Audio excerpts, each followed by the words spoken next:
Dipukul tangan Vina patah. Bukan diseret pakai motor, dipukul tangan Vina.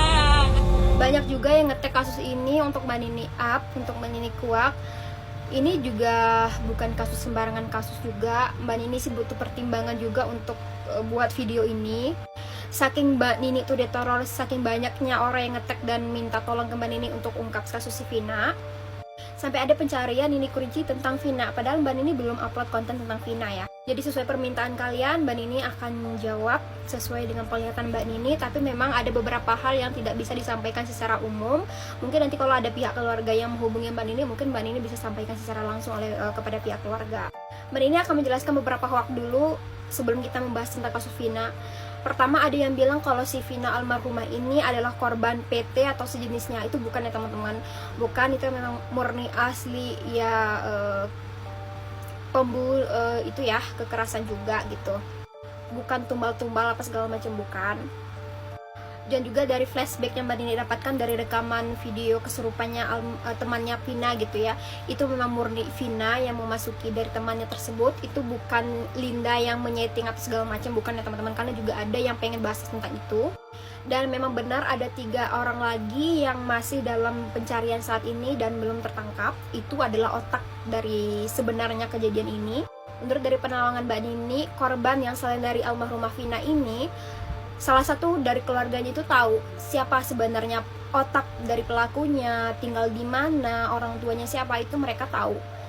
Mbak Nini juga lihat postingan-postingan yang beredar, yaitu netizen-netizen yang cari tahu siapa sih sebenarnya pelaku dari 3 orang ini. Dan salah satu VT dari kalian yang buat itu tuh ada yang benar teman-teman, itu benar asli pelakunya gitu. Dari salah satu VT yang beredar ya, itu benar ada, benar itu pelakunya dari flashback yang Mbak Nini lihat dari seseorang tersebut. Jadi kalau misalnya kejadiannya tuh 8 tahun, pelakunya sekarang itu tuh udah berumur sekitaran 30-an ya. Dan salah satu di antara mereka itu tuh ada yang sudah menikah. Dan Mbak Nini juga melihat sebelum film ini tuh ditayangkan gitu ya, ada oknum yang memang disuruh untuk datang ke pihak keluarganya almarhumah korban untuk menstop, jangan dibuat film, untuk menstop kasus ini dikuak, untuk biar keluarga mereka tuh bungkam. Sebenarnya banyak hal yang ingin Mbak Nini sampaikan, cuman takut untuk mengutarakan, takut salah juga, karena ini bukan sembarang kasus ya teman-teman. Mungkin kalian bisa tahu sendiri apa maksud dan yang Mbak Nini sampaikan. Tapi yang perlu kalian tekanin di sini adalah kunci sebenarnya bisa ketemu dari 3 pelaku yang belum ketangkap ini, itu adalah dari si keluarga korban selain dari Vina. Dan Mbak Nini juga melihat bahwa kedua dari pelaku tersebut tuh keberadaannya itu tuh sangat jauh di Indonesia. Dari postingan salah satu netizen yang mencari tahu siapa sebenarnya pelaku, itu memang ada di antara mereka tuh postingannya tuh benar, itu si pelakunya. Mbak Nini sih ingin menggambar siapa sih sebenarnya 3 otak pelaku ini. Cuman balik lagi, ini juga berkaitan dengan situasi dan kondisi yang sedang dialami baik Mbak Nini ataupun orang sekitar, ataupun kejadian saat ini, karena memang kasus ini tuh bukan sembarang kasus yang seperti biasa. Semoga pihak yang bersangkutan itu tuh segera mencari tahu, dan semoga kasus ini tidak tenggelam, karena memang keadilan itu tuh sebenarnya sulit untuk dicapai karena ada beberapa hal gitu.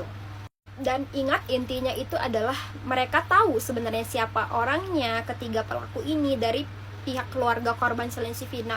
Karena mungkin ada beberapa hal yang mereka tidak bisa berkomentar, tidak bisa ikut andil meskipun itu adalah salah satu korban.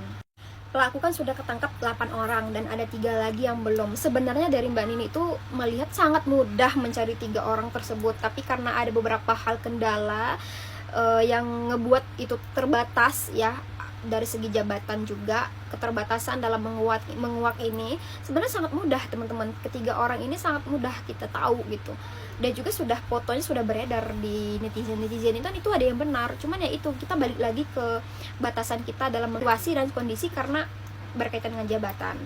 Dari flashback yang Mbak Nini dapatkan dari kejadian Vina, yaitu tuh bahwa mereka berdua ini nih memang setelah pulang dari kayak taman gitu ya, tempat bermain apa segala macam, setelah pulang mereka memang dipukul di bagian belakang kepalanya si yang laki-laki gitu ya. Jatuh, memang si mereka berdua ini tuh ada sempat perlawanan mereka memang tidak ada niatan untuk dibunuh oleh beberapa oknum ini, karena memang sudah terlanjur mereka melihat siapa yang sudah ada perbincangan sebelumnya. Ya akhirnya mereka tuh mau tidak mau harus membunuh untuk biar mereka tidak melaporkan gitu. Dan juga Mbak Nini melihat pada saat si Vina ini mengeluhkan stop, jangan membunuh kita pas segala macam gitu, ada perbincangan itu, malah dia dikencingin sama 3 pelaku. Jadi kejadian pada saat dia dibunuh itu sekitaran jam 9-an ke atas. Jadi setelah pulang mereka dari main-main tadi. Sekali lagi Mbak Nini turut berduka cita atas yang menimpa kejadian ini. Semoga jadi pelajaran buat kita ke depannya juga. Dan Mbak Nini harap bahwa kasus ini tetap terus kita keluarkan supaya dapat keadilan gitu ya. Karena kalau bukan dari kita, itu nggak akan bisa guys. Karena dari kekuatan kalian para netizen, itu benar-benar kasus ini tuh naik lagi gitu. Dan aku berharap ketiga pelaku otak utama ini nih benar-benar ketemu.